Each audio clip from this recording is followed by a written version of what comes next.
Amado irmão, amada irmã, saúde e paz.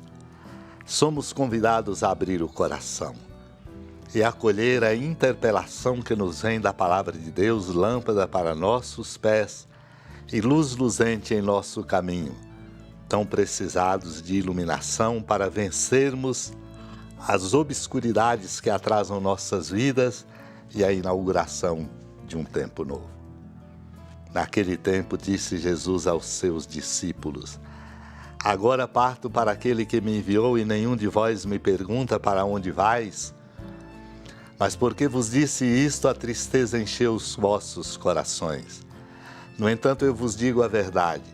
É bom para vós que eu parta. Se eu não for, não virá até vós o defensor, mas se eu me for, eu vos-lo mandarei. E quando vier, ele demonstrará ao mundo em que consistem o pecado, a justiça e o julgamento. O pecado porque não acreditaram em mim, a justiça porque vou para o Pai, de modo que não mais me vereis. O julgamento porque o chefe deste mundo já está condenado. Amado e amada de Deus, Jesus desafia os sentimentos de seus discípulos ao dizer: agora parto para aquele que me enviou, e nenhum de vós me pergunta para onde vais?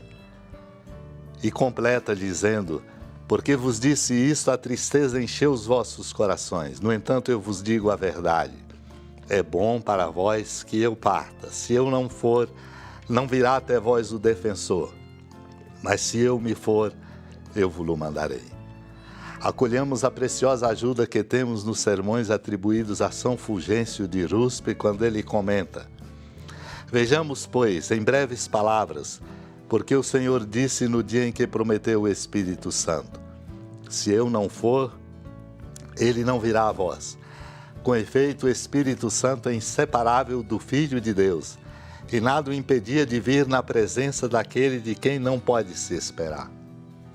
Mas naquele tempo, o Senhor ainda se mostrava a seus fracos discípulos sob a forma de escravo, na qual o Verbo se fez carne e veio morar no meio de nós. Ora, os homens, mesmo carnais, podiam ver a forma de escravo, isto é, a carne do Senhor, mas a forma divina na qual ele não ambicionou o ser igual a Deus só pode ser vista por seres espirituais.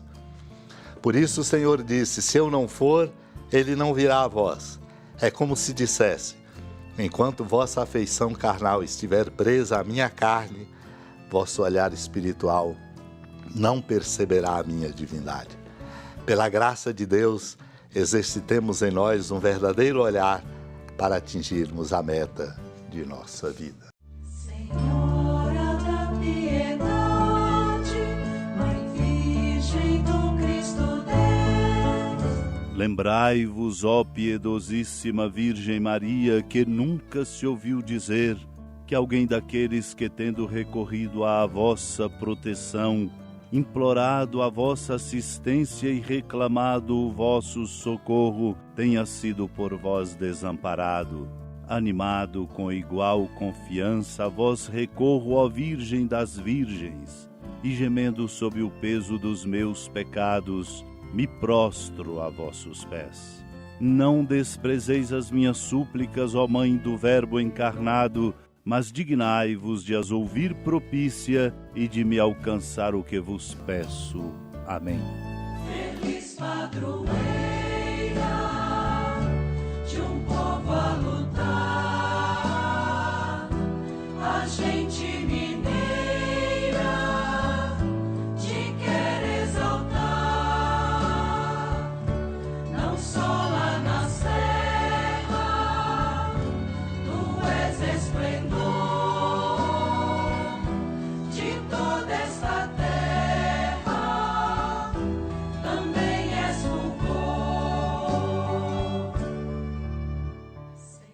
Amado irmão, amada irmã, com a alegria do Santuário Basílica da Padroeira do Estado de Minas Gerais, a Senhora da Piedade, que da sua casa de clemência e bondade nos acompanha e nos abençoa do alto da serra, magnífica arquitetura divina, a bênção de Deus, amor misericordioso, Pai, Filho e Espírito Santo, Desça sobre sua família, proteja sua casa, sustente sua vida, fecunde o caminho missionário de nossa igreja, nos encha de sabedoria e permaneça conosco para sempre. Amém.